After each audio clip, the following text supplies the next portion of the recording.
So, if you saw the thumbnail, the title, and clicked on this video, you are probably having one of these three reactions right now. Either the first one, wait, people actually watch Boruto? The second one, a Civil War theory about Boruto?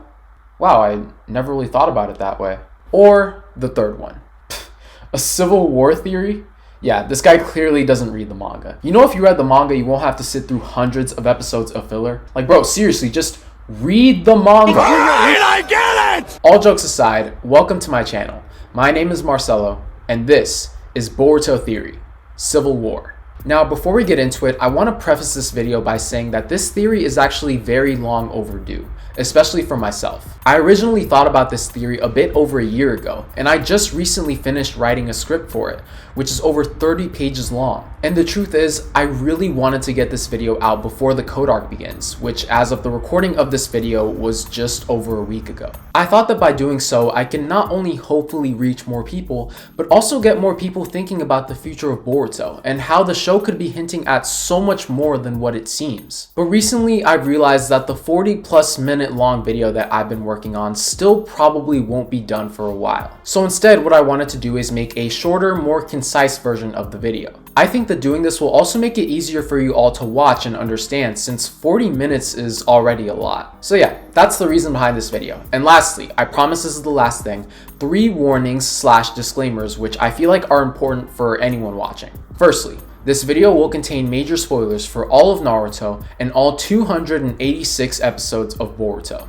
Secondly, I genuinely don't know if anyone out there already has a theory / idea that is similar or the same as mine. So if this theory is already out there, I hope that this video can at least add on to what others have already talked about, including more evidence, reasoning, and hopefully a way to make this theory make more sense. And thirdly, I'm not completely caught up with the manga. Even though I already have all volumes of Boruto, I still haven't read volumes 15 or 16. The farthest that I have seen in the manga is chapter 55. The reason I wanted to say this is because I know the manga is ahead of the anime, so there may be some things that I say in this video which may contradict events that have happened in the manga but haven't happened yet in the anime. So, with all that being said, let's get into the theory.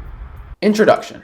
Let's be honest, after almost 300 episodes of Boruto, the first scene is probably still the most interesting part about the show. When you give your viewers a glimpse of how the story will eventually unfold, you will have a lot of people speculating and creating theories on how it could have gotten to this point, and Boruto's first scene is no different. I've watched this first scene several times, just trying to figure out what it really means. Then, it hit me. Many of you may have initially thought that the first scene was a villainous Kawaki destroying the village, and Boruto attempting to take down Kawaki and save the village, especially since the show is literally titled Boruto. But what if this scene is misleading us into believing so? What if the philosophies of two brothers clash, leading to Konoha's inevitable destruction and Boruto losing everything? Here's why the first scene of Boruto could be the aftermath of Civil War. Part 1. War in Naruto. Now, some of you may already be thinking, there is no way that a war will happen. Well, let's not forget that war has actually been really prevalent in the world of Naruto. There have already been 4 great ninja wars. 3 of them were about nations waging war with each other, and the 4th one being about the 5 great nations joining forces to fight against Madara and the Akatsuki. Since the time of Boruto is considered to be a time of peace, I don't think that a great ninja war is likely. However, I do think that a civil war is both more likely and less expected. And with a civil war, it will also bring forth a coup d'etat. A coup d'etat basically means a small group attempting to take over a government by force. Coups are actually somewhat relevant in Naruto, at least in the Hidden Leaf Village. We can look back on the Uchiha massacre, where the reason that happened was to prevent a civil war, and to prevent that from leading into something much bigger and worse. The Uchiha clan were planning a coup d'etat since they were unhappy with their position of power in the village. With the village finding out about this, they gave Itachi the heartbreaking decision to either side with his clan or to side with his village, with him eventually choosing the latter. Now, this part of the theory was just to introduce you all to the idea of war potentially happening. In order to answer the biggest question of this video, which is, why would there be a civil war, we must first dissect 3 different elements of Naruto / Boruto: the Otsutsuki, tools, and Kawaki. Let's begin with the Otsutsuki. Part 2. The Otsutsuki clan. The Otsutsuki clan undoubtedly consists of the most powerful beings in Naruto. They are also the origin of many important powers, such as chakra, the Byakugan, the Rinnegan, and of course, the karma. Now, why are the Otsutsuki important to the discussion of Civil War? Because of the one thing that they are obsessed with the most. Power. Oh sh**. They are described in the show by Amado saying that they devour the life of planets through the Divine Tree, aka the Ten Tails. By doing so, they are able to upgrade themselves and evolve into much more powerful beings. They have been able to survive and basically surpass death for thousands of years, thanks to the karma. The karma being a mark similar to a curse mark which the Otsutsuki place on people they consider to be vessels for their own reincarnation once the Otsutsuki data spreads throughout the entire vessel's body. Their evolution speaks for itself. Back during the Fourth Great Ninja War, it wasn't even possible for people like Naruto and Sasuke, who were already more powerful than almost everybody, to beat Kaguya without being enhanced by the Sage of the Six Paths, who is literally an Otsutsuki. It's the same situation in Boruto. Naruto and Sasuke were the only ones who could truly stand against Momoshiki. Ishiki was even worse. Naruto and Sasuke lost their first fight against him through Jigen, when he wasn't as powerful. In their second fight against the real Ishiki, they were able to take him down with Baryon mode playing a huge part in the fight. Even if they weren't alone in these fights, there is no doubt that Naruto and Sasuke are the Earth's key to protection and the most powerful shinobi in the world. Or should I say, they were. Because in episode 218 of Boruto, they both suffered great loss in their power, with Sasuke's Rinnegan being stabbed by Borushiki, and Naruto losing Kurama after using Baryon mode. With both the Rinnegan and Kurama giving them access to superhuman powers gone, Earth now stands much less of a chance against powerful entities like the Otsutsuki. Some of you may think that this won't be an issue, but ask yourselves this. Do you really think Ishiki is the last Otsutsuki? Because I don't. I think this will be true, especially when you consider that Kawaki will eventually get his karma again. And if we assume that Code isn't able to mark anyone else with the karma, especially in the way that Jigen did to Kawaki and Code himself, then it's safe to assume that we will be seeing at least one more Otsutsuki in Boruto. There was also even a potential foreshadowing for at least 2 more Otsutsuki in episode 202 of Boruto, when Sasuke travels to the hiding place for another Ten Tails in another dimension. In that dimension, there was also a strange wall which displayed symbols for different Otsutsuki clan members. While we did see the symbols for the ones that we currently know, on the right we see 2 symbols which are mysteriously destroyed. I believe that if we follow the pattern of these symbols being pairs that came to Earth, we can assume that these are meant for Otsutsuki clan members who were either supposed to come to Earth or will. Speaking of Ishiki not being the last Otsutsuki, I also don't believe that he is the most powerful.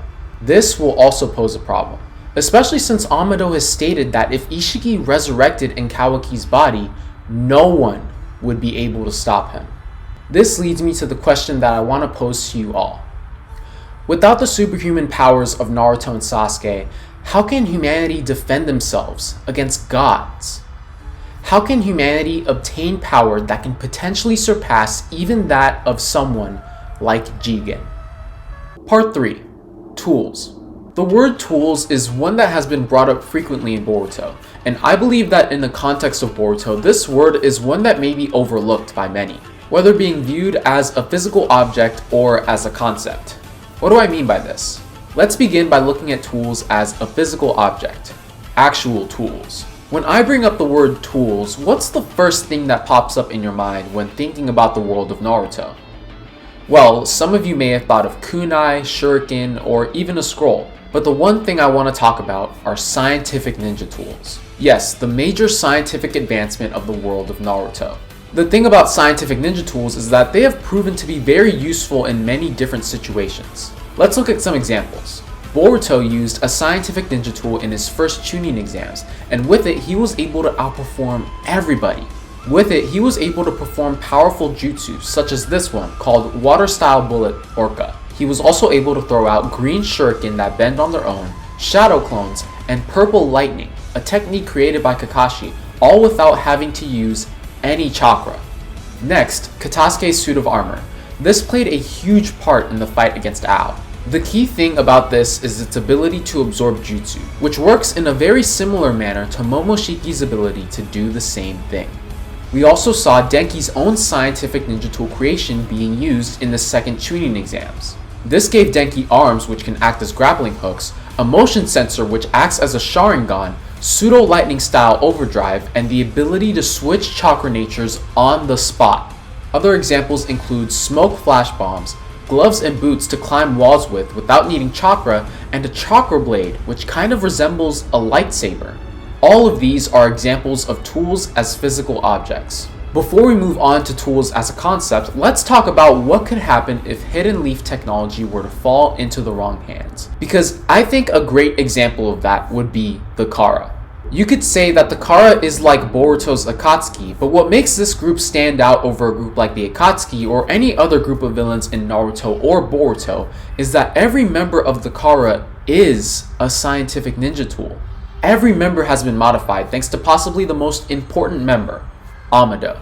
They have been modified in these ways: a body of almost impenetrable metal from Deepa, transformable rocket legs, mechanical eyes, and drones from Delta, reproducible viruses and regeneration from Boro, and the haunting, unknown abilities, aside from the white karma, of Code, all while being led by Ishiki through his vessel, Jigen. From Victor using the Hashirama cell to cultivate the divine tree, to Boro creating a cult and manipulating innocent people, to Delta, Deepa, and Code's potential powers, this is truly what could happen if Hidden Leaf technology were to fall into the wrong hands. And yes, I know that this isn't specifically Hidden Leaf technology, but this could be especially true if we consider that Hidden Leaf technology has already become so advanced and is potentially building up to something more. And the fact that Amado has supposedly been a good guy this whole time and defected to the Hidden Leaf. If Amado isn't what he seems and has evil intentions, then it could lead to something or someone that no one will be prepared for. Now, there is one member who I left out, who may hold so much more significance than simply being a member of the Kara, and that member is Koji Kashin. The reason that I wanted to talk about him last is because he is not only one of the characters who really inspired this idea of civil war, but one who also inspired the idea of shinobi being tools. Tools to whoever they serve under, whether to protect or to prevail through power. The way that Koji inspired this idea was that Koji not only sees shinobi, but himself as a tool. Here we can quote some parts of Boruto. In episode 213, True Identity, in Koji's battle against Jigen, Jigen calls Koji a tool, and Koji responds by saying, "I'm fine with being a tool, for that's what shinobi are." In episode 187, Karma, Koji exchanges this dialogue with Boruto. "A shinobi with emotions is useless, but there are uses for tools that only perform missions. You bastard, shinobi aren't tools you throw away once you're done with them." I'm not so sure about that. The idea of shinobi being tools may be most prevalent with Koji, especially since Koji has been revealed to be a clone of Jiraiya, who not only possesses all of his abilities, but may surpass him. But think about it this way. In the world of Naruto, through Koji, the people they love won't exactly go away forever. Let me rephrase that. Through tools, the people they love won't exactly go away forever. Through tools, the people they love can be protected. Through tools, nations can acquire so much power. With the power of tools, we should ask ourselves, does this world really need shinobi? Aside from Koji, there's one other character who fully embodies the idea of shinobi being tools, and that character is Ao.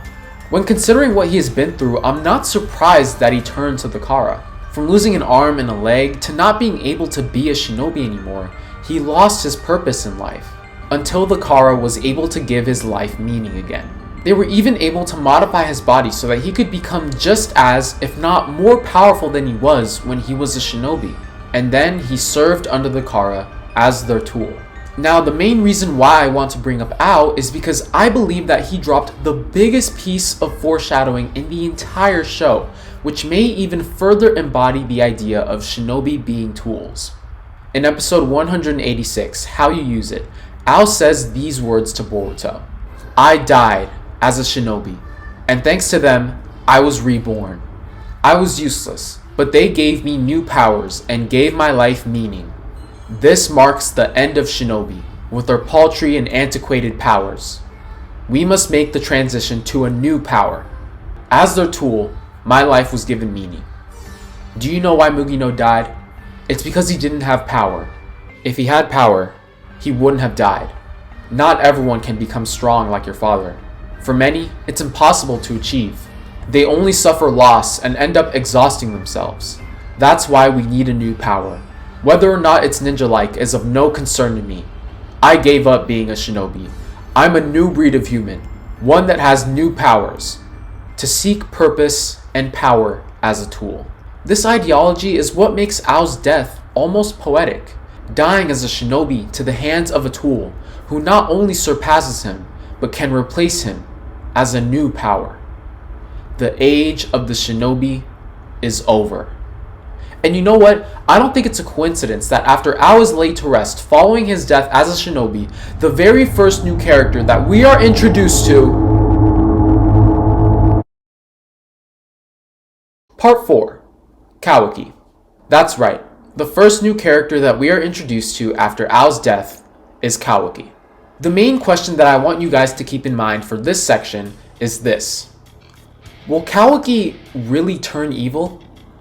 And I don't want to say that it isn't possible for him to turn evil, because it is. But I think that after analyzing his past and what he's been through and what he has right now, it's very hard to imagine why. Kawaki is a boy who has had a tragic childhood. He first grew up with an abusive father who never cared for him. Then he was bought by Jigen only for him to be put through much more torture and to receive the karma that he despises. However, Kawaki's suffering would eventually come to an end when he meets Naruto, the person in his life that he looks up to the most. We can even quote this dialogue that Kawaki had with Ishiki just before his death. I was empty, but he gave me a reason to live. A world without Lord Seventh has no worth to me. I'd rather be dead. So why would Kawaki go from a traumatic childhood to receiving a home with a family and people that he can trust and decide to give all of that up? Why would he turn his back on the one that he would call his brother and the person that he looks up to the most? The answer? He doesn't. I believe that Kawaki won't truly turn evil. Rather, he will be influenced by a desire for power. Why would this be the case? Because Kawaki is like a broken vase, an empty one. Despite trying to piece himself back together through new bonds and a new home, there will still remain a hole in that vase that leaks water. And the only way to patch that leak is through the karma. This perspective of Kawaki's character is greatly emphasized through his nightmares about Jigen.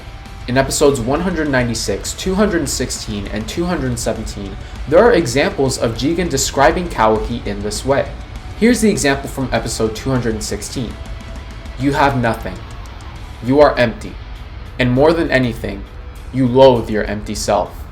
There is a hole in your heart. Nothing you gain will ever fill it. It will only just spill through that hole. That's precisely why I bestowed the karma upon you. It's the only thing that can fill your punctured heart.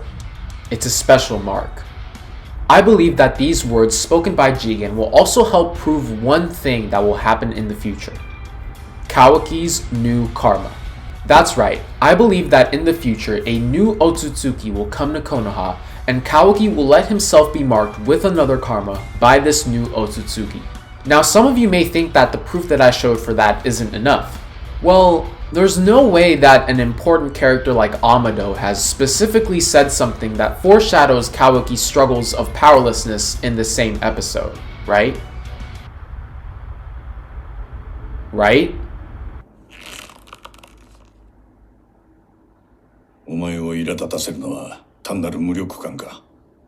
それとも力を失った喪失感か。なんだと。なんでもない。忘れてくれ。He even tells him to forget what he said! Ladies and gentlemen, I believe that that is the final missing piece of the puzzle. So, with all that being said, let's get into the final section of this video. Part 5. What I think will happen. So, with War and Naruto, the Otsutsuki, Tools, and Kawaki, we can finally answer the question, why would there be a civil war? I think that there will be a civil war because of the need for power. I think another Otsutsuki invasion will be arriving soon, and with Naruto and Sasuke not being as powerful as they were, Konoha and all of Earth won't be able to defend itself anymore. People who struggle with powerlessness, such as Kawaki, will recognize that for the safety of the village and the planet, it's crucial that they make the transition to a new power. One that won't depend on Shinobi, but one that can depend on tools. Tools that don't need training or chakra, tools that don't need a nine-tailed fox or a Rinnegan, tools that can give you jutsu, tools that can protect the ones you love, tools that can give you power. I think that prior to this upcoming Otsutsuki invasion, we will see the appearance of another Otsutsuki, one who I think won't be as powerful, but will still pose a great threat. Because of Kawaki's struggles with powerlessness, because of that empty hole in his heart, he will seek ways to obtain that power again. And this Otsutsuki will be the key to doing so. Kawaki will let himself be marked with another karma by this new Otsutsuki just before he dies. And before he dies, he will also taunt our main characters with a warning. The warning of a peerless, unstoppable entity. One that will decide the fate of their world. One that will descend for judgment. Once Kawaki receives his second karma, that is when the village will begin to turn chaotic. There are different possibilities for who will lead it, but I believe that someone will step up and try to make everyone realize that this world doesn't need Shinobi anymore. What is their purpose if even the former two most powerful could barely defeat Ishiki? If they won't be able to stop the Otsutsuki anymore, they should rely on something more useful and powerful, something that can be used by anybody. Kawaki will be one of the people who support this ideology, and I believe that a big influence on him will in fact be Amado. Amado himself is the key to these tools reaching their potential power. He has already made cyborgs in the Kara, so imagine what he could do for Konoha. Imagine if he could transform people into the ones that no one will be prepared for. Now this part of the story is where things could get really interesting. With an upcoming coup d'etat against the Shinobi power, people will begin to take sides. One side is supporting the transition to a new power, and the other side supporting the power of Shinobi. The easiest characters to differentiate are going to be Boruto and Kawaki. The evidence to support this is the first scene, since we see Kawaki say that the age of the Shinobi is over, while Boruto says that he is still a Shinobi. The rest are up to debate, but here's what I think.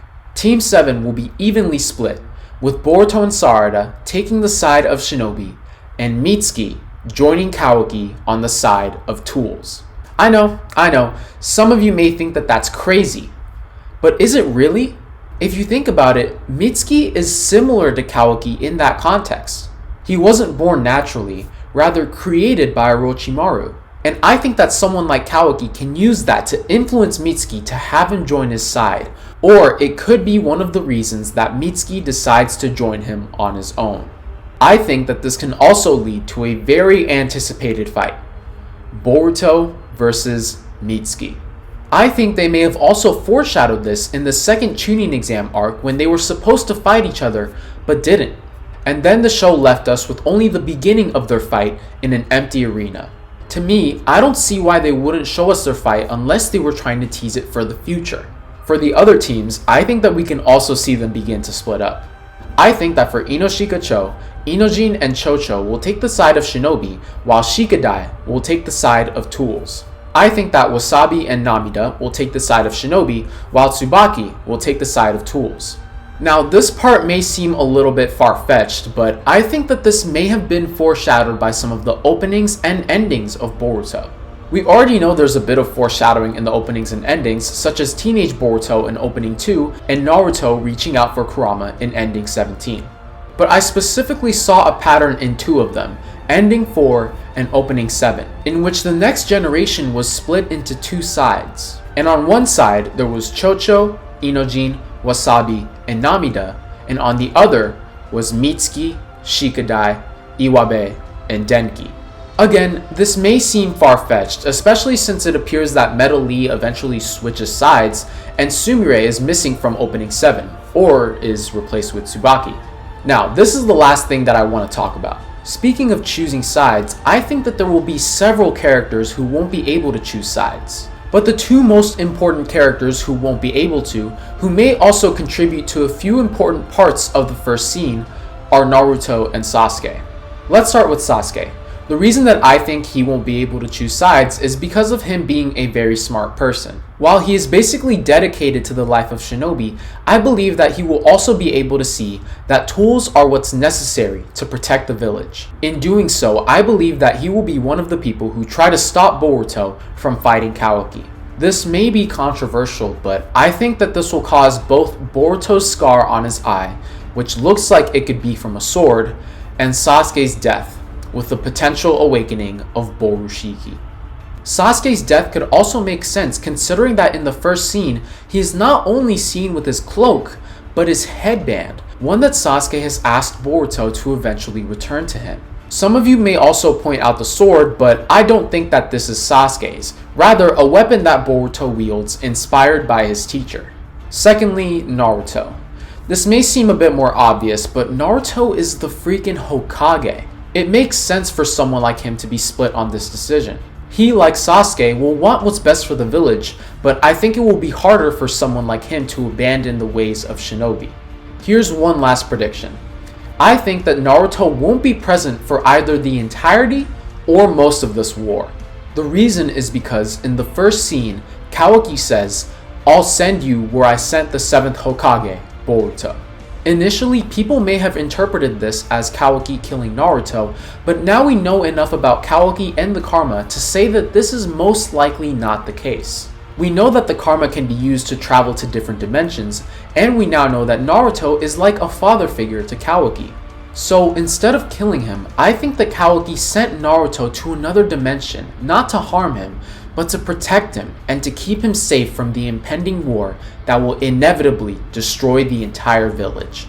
This may also be the reason why Boruto doesn't have much of a reaction to Kawaki saying so, but this may be far-fetched since the Boruto that we see in this scene may be a completely different Boruto from the one that we have seen so far throughout the entire show. To put it simply, a world-ending Otsutsuki invasion will push Konoha to find what is best to not only protect the village, but the world. But this will lead to two brothers, two philosophies with the power of gods, destroying their own village in a desperate and heartbreaking attempt to protect their home. And that's it! Guys, that was Boruto Theory Civil War. Now, before I wrap up this video, I just wanted to say a few things. Firstly, a huge thank you to everyone watching, especially if you made it to this part of the video. I know that this wasn't that much shorter than 40 minutes, but I hope you all can understand that I tried my best to make this video as short as possible, while still making the theory easier to watch and fully understand. I hope that this theory can reach out to so many fans of the Naruto and Boruto anime manga. But even if it doesn't, I hope that you're able to walk away from this video with a new and different perspective on Boruto as a whole, while at the same time being more critical and analytical of the themes, characters, and even the potential foreshadowings of the show. And secondly, I wanted to quickly introduce myself to any new viewers of my channel out there. Again, welcome to my channel.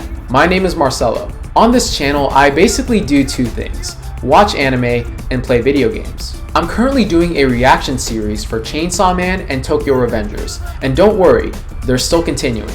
And after this video is released, I'm going to finally be starting Boruto again with the beginning of the Code arc, part 3 of the final season of Attack on Titan, which begins in just a few days. Man, I'm so excited for that. And in April, we're going to be watching season 3 of Demon Slayer. In terms of gaming, I'm currently doing a full walkthrough of Xenoblade Chronicles 3. And in the future, I plan on playing many other games, such as the Spider-Man series on PlayStation, the God of War series, and even The Legend of Zelda Tears of the Kingdom when that comes out in May. So whether or not you guys are into that, I hope that you're able to help support the channel by simply leaving a like on the video, sharing it with others, or even subscribing to the channel. It would mean the world to me. Now, to wrap up the video, I want to leave you guys with this. What do you guys think of the Civil War theory? Did you like it? Did you not like it? Was the theory convincing for you, or not so much? What are your theories for Boruto? Do you think Kawaki could really be the evil one? Could Boruto be the evil one? Is Civil War your new prediction, or is it something that no one will expect? Whatever your theories, thoughts, or criticisms for this video are, don't be afraid to let me know down in the comments section. I'd love to hear what you guys think. Again, thank you all so much for watching. That's it for me. This has been Marushiki. Until next time.